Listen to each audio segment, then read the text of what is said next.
And tonight we will discuss the plunging political discourse in the country where BJP in Congress handles are indistinguishable from ordinary trolls. The attacks are very personal and crossing lines of political propriety. But this is not true. Elections often keep a reasonable note.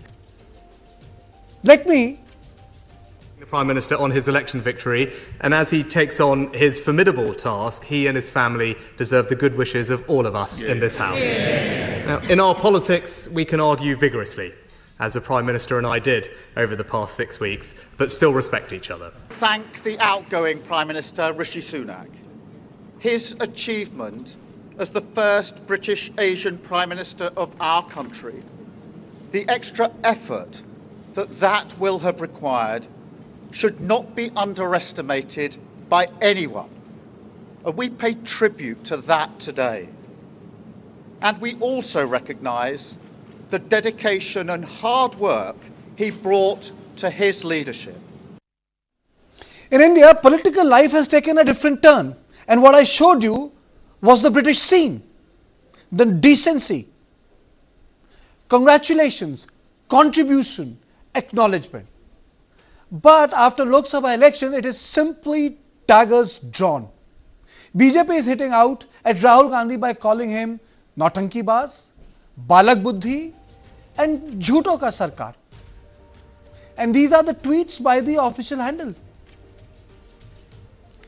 These are the tweets which have been done on the leader of opposition. So this is how the leader of opposition gets treated. On the other hand, Congress party has responded to BJP's barb by calling Prime Minister Narendra Modi Bail Buddhi. Which Prime Minister gets treated like this? And these are the tweets again from official handle. So first I showed you the tweet of the leader of opposition, on the leader of opposition. Now this is on the Prime Minister. The whole discourse on Balak Buddhi versus Bail Buddhi began when the Prime Minister Modi in Parliament called leader of opposition Rahul Gandhi a Balak Buddhi. But there is a history, but let me just play out the bite to contextualize this. बालक बुद्धि में ना बोलने का ठिकाना होता है और न ही बालक बुद्धि में व्यवहार का कोई ठिकाना होता है। और जब ये बालक बुद्धि पूरी तरह सवार हो जाती है तो सदन में भी किसी के गले पड़ जाते हैं। ये बालक बुद्धि अपनी सीमाएं खो देती है तो सदन के अंदर बैठ करके आंखें मारते हैं, आंखें मारते हैं। Congress since then has responded by openly going against Prime Minister Modi and calling him Bail Buddhi. Congress leader Supriya Shinde took a jibe on Prime Minister via social media post. And in that social media post, there were a number of references on the Prime Minister. Number of references on Prime Minister. And those were very, very personal references. From science to climate change to crocodile to pakoda. The entire post just went on and on and on and on and on.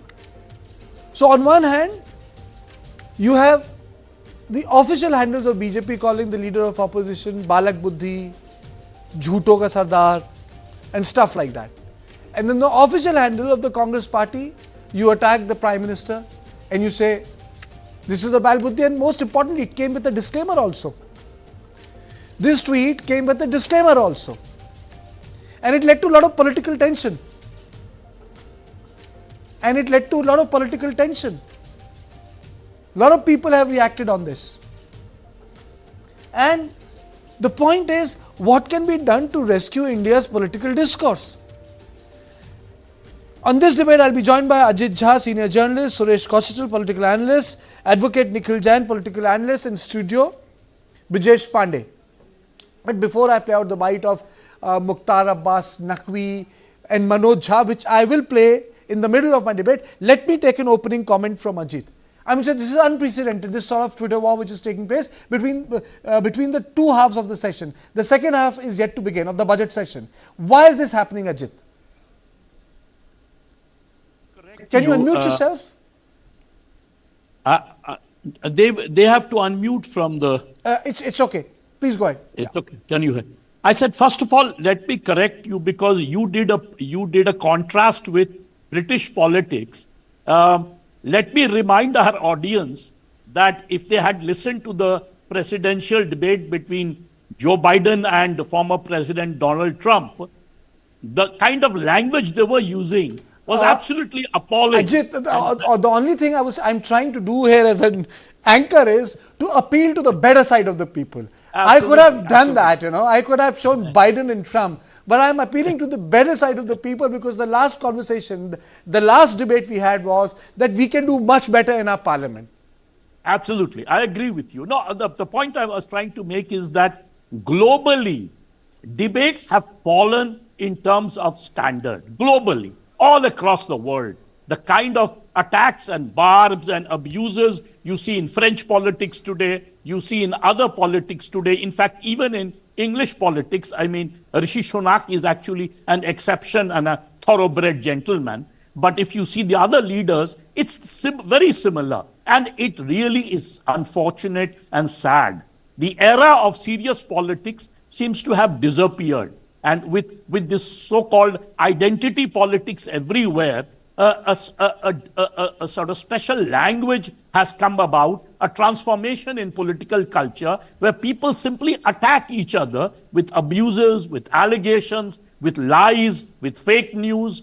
And that is something which is very sad, because as the media grows, social media is growing. I was looking at what is trending today in social media, and I found out, to my utter surprise, that Buddhi is trending the maximum on social media, number one. Number two, what I found out, that 46% of what is there in the trending in social media is actually the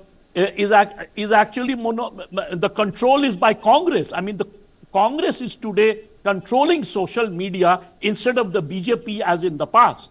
And in that, again, the language is equally appalling. So that shows a real decline in moral values of politics. And secondly, serious debates like policies, like, socio-economic issues, like how to transform India into a great economy, those have taken backstage, whether in parliament, whether outside. We saw the same thing during the campaign of 2024, where it was purely, all kinds of allegations from both sides. Even our prime minister, in fact, the kind of attacks he did on Congress party and Rahul Gandhi, in one line, is it can it be repaired?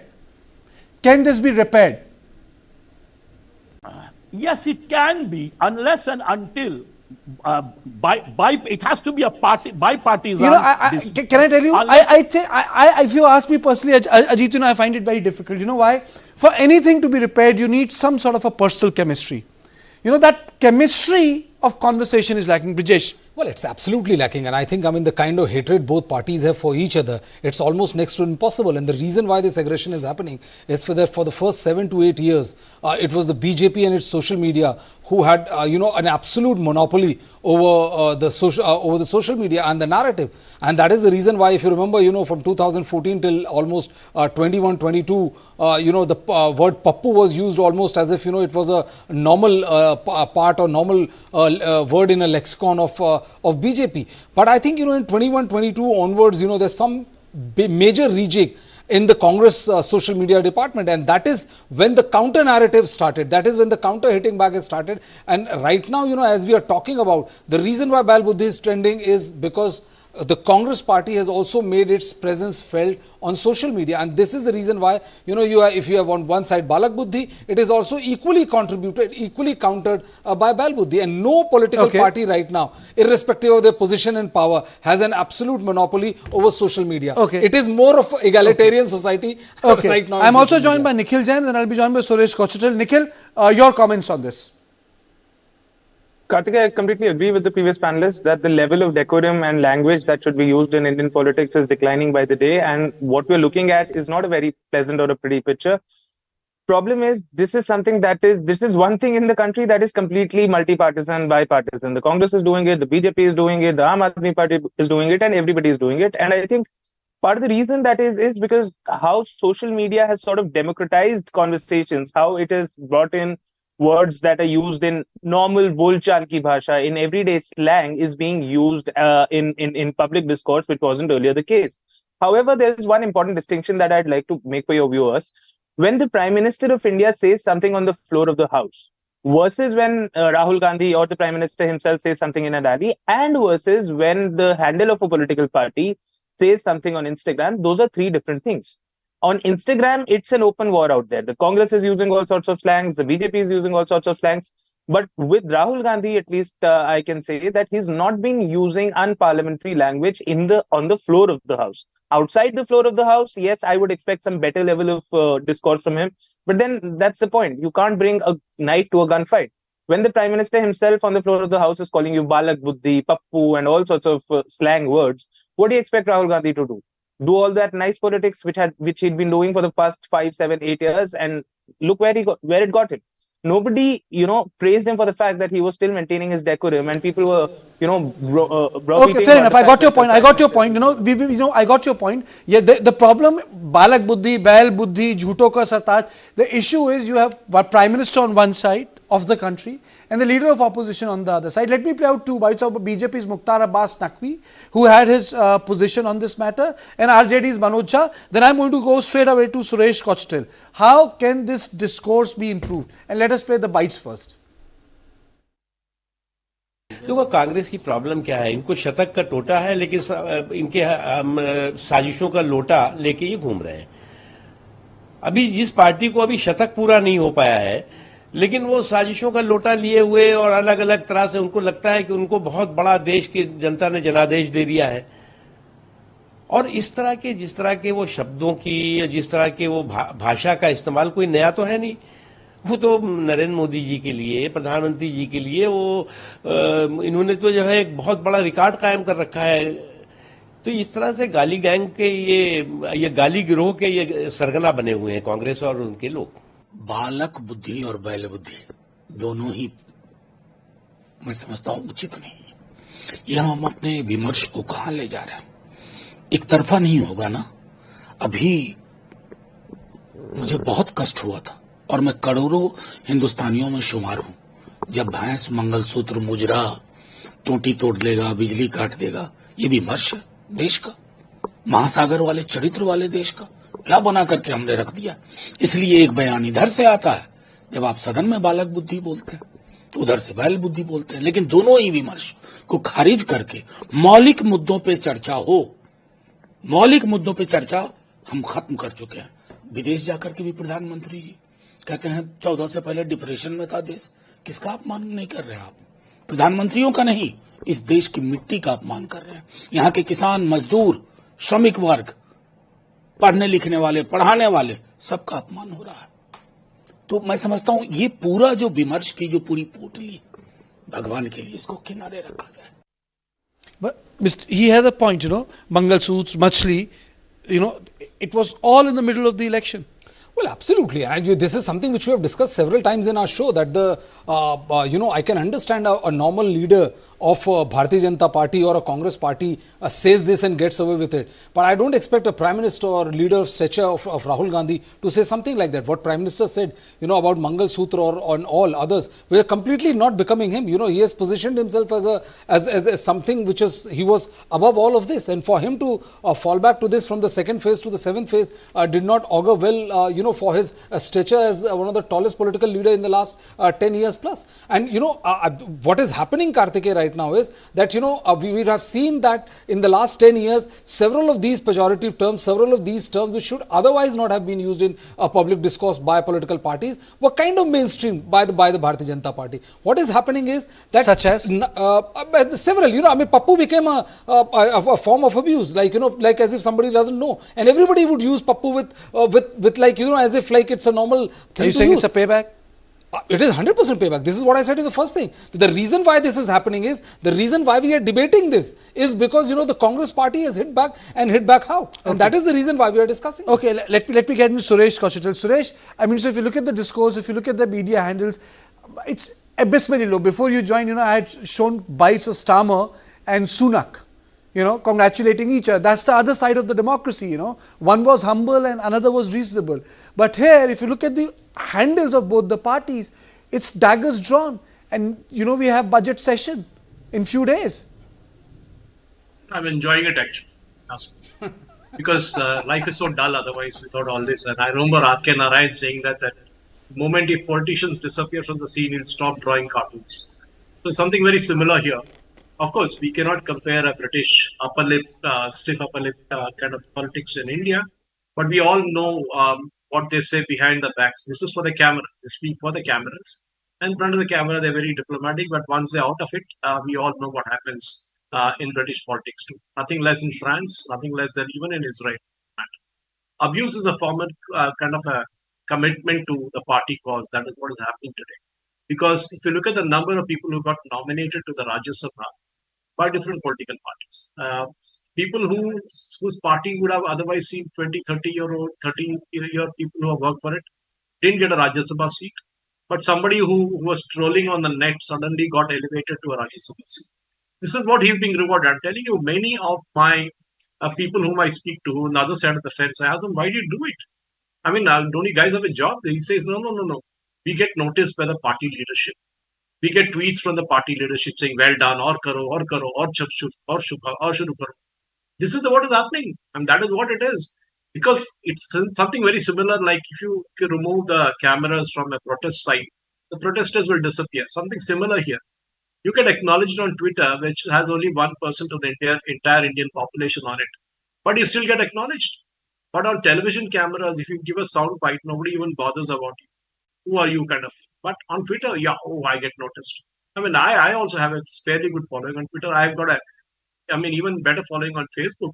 But when I post something and I take a screenshot from Twitter and put it on Facebook, I get a better response. Because that is the way it is. That's how the algorithm works. But I think that if you talk about the abuse and the words and the back end, I think it's a part of the lexicon. It has to happen before. It is not that it is also, happening for the first time. Suresh, it's also a reflection that it tells you that there is lack of mutual respect. I'm not saying that in hindsight that every LOP or every senior leader from opposition respected the Prime Minister. You had heated movements and people hated each other also. But then it is so personal that, it just comes across that there is no respect for each other. There is also the fact there is no libel laws in India. If you try the same thing in UK in a newspaper, you kind of abuse somebody or say something fake, you get sued like crazy. In India, you get away with it all. There used to be time when handles used to get suspended left, right, and center. I remember my handle used to get shadow banned sometimes. People say, I couldn't see your tweets, I couldn't see your Facebook post. But that is what it is. But today it has become very, very normal that even if you abuse, no matter what, you call Modi as Hitler or whatever it is, nothing happens. You try calling somebody a Hitler in Germany today, you know what happens, or for that matter in Israel. Even a swastika slogan is seen as very offensive in these countries. So the problem with India is that sab kuch chalta hai.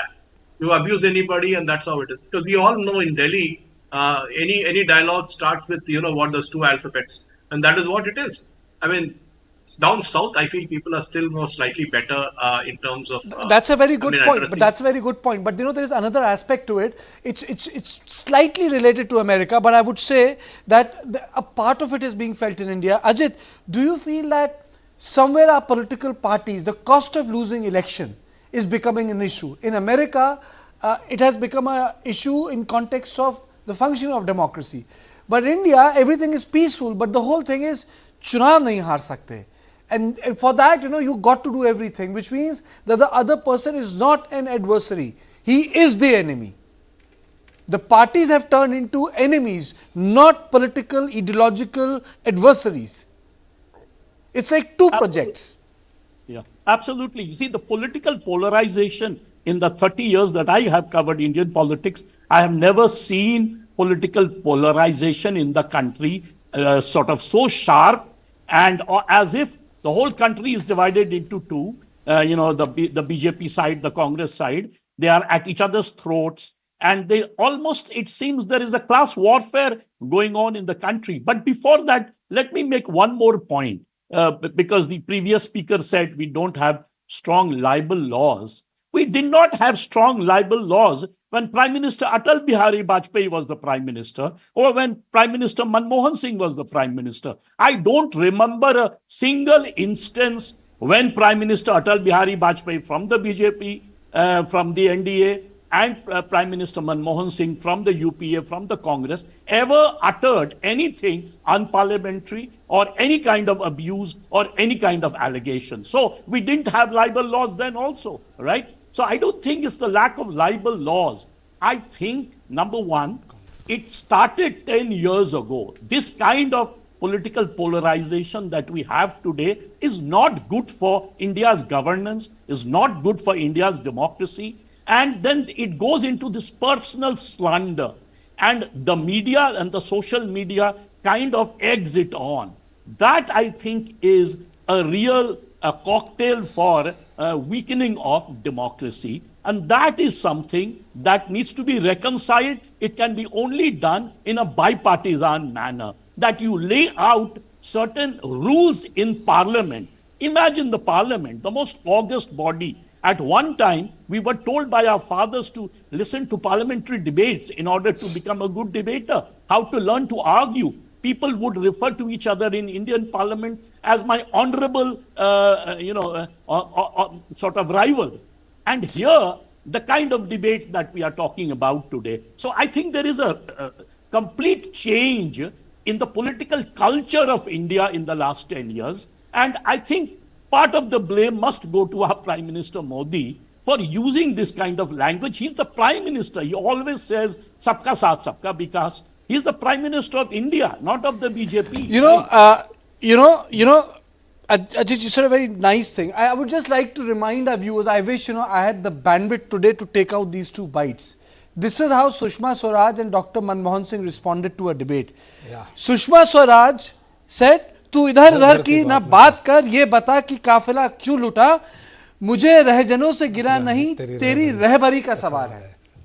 This was Sushma Swaraj fantastic in Lok Sabha staring at Prime Minister and saying this, तू इधर उधर की ना बात कर, ये बता कि काफिला क्यों लुटा, मुझे रहजनों से गिरा नहीं, तेरी रहबरी का सवाल है.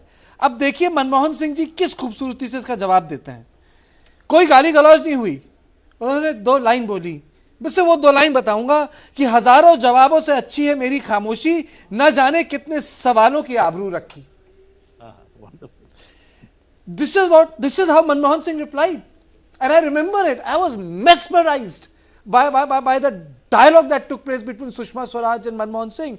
हजारों जवाबों से अच्छी है मेरी खामोशी, न जाने कितने सवालों की आबरू रखी. I mean, this really makes me nostalgic for a kind of a caliber debate which this Lok Sabha has witnessed in past, Ajit. Absolutely. And it was the same thing with Prime Minister Atal Bihari Vajpayee. The kind of humor, the kind of poetry that he would bring to Parliament, would actually make all of us feel proud of him.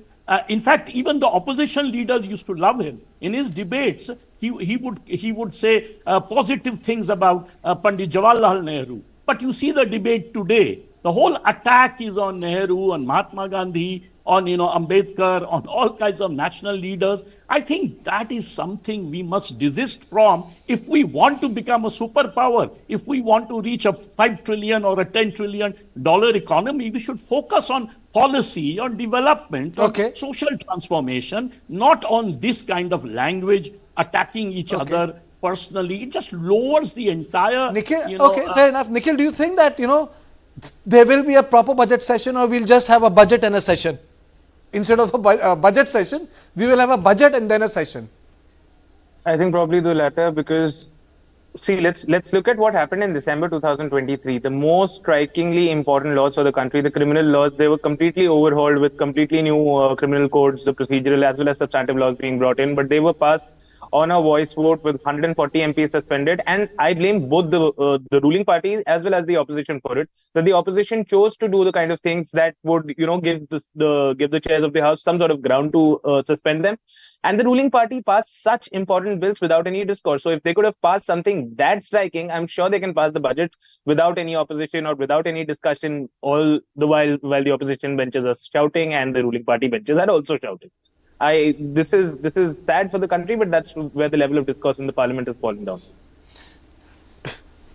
Jesh. Well, I think, the passing of budget is not a problem at all. The government has the number and there is no imminent threat to the government. I don't see any imminent threat to government of any sort. But one thing is very clear, that the opposition, as they have done in the first half introduction and all, and the speech of the president was there, and the discussion forthwith, the opposition will definitely try to counter the government on any issue it deem important, and they will want to showcase the newfound strength which they have. See, a lot has changed. The time which you're talking about, people and the kind of argument that used to take place, I completely agree with Ajit, because I still remember, many telling me that, you should watch them for not only for the oratory skills, but also for the kind of, language they use, the kind of thought process that was put into motion. And Sushma Swaraj, you just quoted, late Sushma Swaraj, irrespective of a fierce opposition, she would be extremely fierce. But if you look at the quality and the caliber of the argument and the kind of sheer erudition which was at display,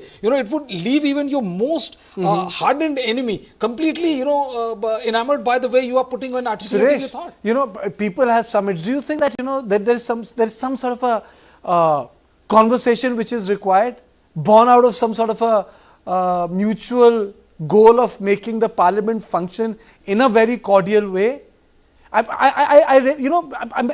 These conversations, I don't know whether it makes sense or not. I have seen it as a reporter, Sushma Swaraj walking out and going to Sonia's room, or Sonia Gandhi going to Sushma Swaraj's room and sitting and talking, coming back. I've seen that as a reporter on ground. But that sort of proximate conversations have gone away. Well, I hope we don't end up like the Turkish parliament or the Maldivian parliament about a couple of months ago, where it ends up in fist fights. At least that has not happened in this Lok Sabha and the Rajya Sabha. Yes, the quality of debates have fallen. That is natural because you don't see much people speaking on points these days. I even remember, you all forgot to mention Pramod Mahajan, was a great speaker, even Arun Jain. Great speakers. Even George Fernandez, for all you disagree or agree with him, a great speaker. The problem is today is very simple. How do you draw your attention? I'm telling you, all this hangama in the Lok Sabha will stop if you just switch off those cameras. Mark my words. Switch off those cameras and observe how these MPs function. None of them will even stay in the house. Most of them will actually walk out. That is what has happened. The entire thing is being played out to television. You are asking me, why didn't we have this before when Sushma Swaraj was there or Atal Bihari Vajpayee was there? There was no social media at that time. Now the problem is you take out one video for a remark which is expunged from the Lok Sabha and then use it outside the parliament. And that is what is happening today. We saw that with the Rahul Gandhi's Hindu remark. It was more played outside the parliament, even though I don't think the record that will show up today. But that is what it is all about. The problem is not the remark, but Suresh, the problem is the editing. That how you edit out one portion and how you play. That is the biggest danger. If you ask me, what Rahul Gandhi said and what actually got played were two completely different vibes. For me as a journalist, the larger issue is that in politics you are supposed to be adversaries, ideological, in terms of economy, in terms of thought, in terms of culture. You might have different positions. Some believe in constitutional nationalism, some would believe in cultural nationalism, but parliament is a common space for ideologies and thoughts to come. For me, as a journalist, which I find very disturbing is when this gets amplified on social media, an average person would say, "Ye to sab dushman hai ek dusre ke." But this is not the function of the parliament. What I'm saying. So just remember the debates, what happened in the parliament. When Rahul Gandhi was speaking, there was not much of noise. There was a pin drop silence almost. Everybody was listening to him. But you see, the moment Modi ji rose up to speak, the cacophony started. And this happened the last time also, in the last Lok Sabha also. My point is very simple. Okay, when your leader of opposition is speaking, when the other side kept quiet, why can't he have the minimum decency of keeping quiet and listen to the Prime Minister? Immaterial whether he speaks on Manipur or doesn't speak out Manipur, what is the problem? Listen to it. For 2.5 hours, there was continuous shouting. It will put a school kid to shame, actually, if you ask me. They'll say, what kind of politicians are these? Screaming and shouting all the way through. And then, of course, one doesn't even know. I mean, we all saw what Rahul Gandhi did by pointing out to his MP saying, go to the well of the house. It is just not done. Okay, we all remember what happened to Somnath Chatterjee and all that, and what Mamata Banerjee did. But the point is very simple, is when you have debate, the debate has to be good on both sides. When you're listening to Rahul Gandhi, I agree with pin you, drop Suresh, silence. which rarely happens.